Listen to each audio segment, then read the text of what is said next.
Hello, my name is Melissa, and our website is a Year 7 cross-curriculum project for 10 weeks. However, our project focuses on society and environment for just weeks 1 to 3. And our group members are Gemma, Melissa and Nicole. Our teachers page is where we've outlined the students' task for this project, and that is, it's an authentic task. And that is, there's a drastic problem has occurred in Wollongong, tourism has decreased and no one knows why.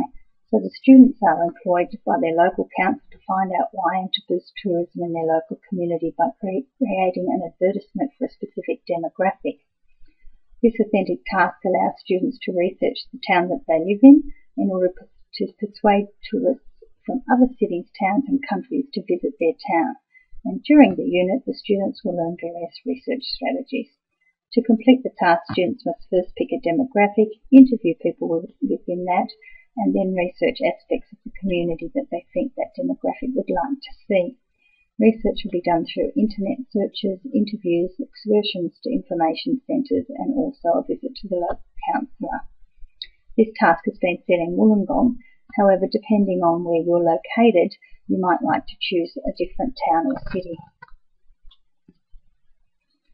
On the teachers page, we've also included the outcomes and indicators, which is the equivalent to the scope and sequencing in WA.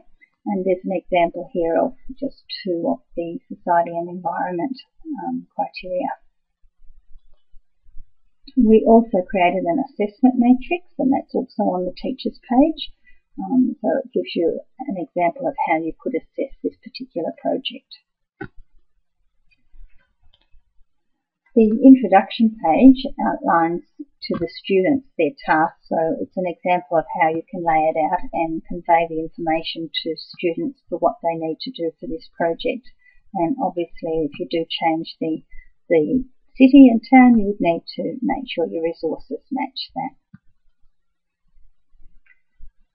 The student goals, this particular page again outlines the 3 stages that the students will work through to achieve the end goal for the project, and our focus is not just on the first stage, which is collecting information.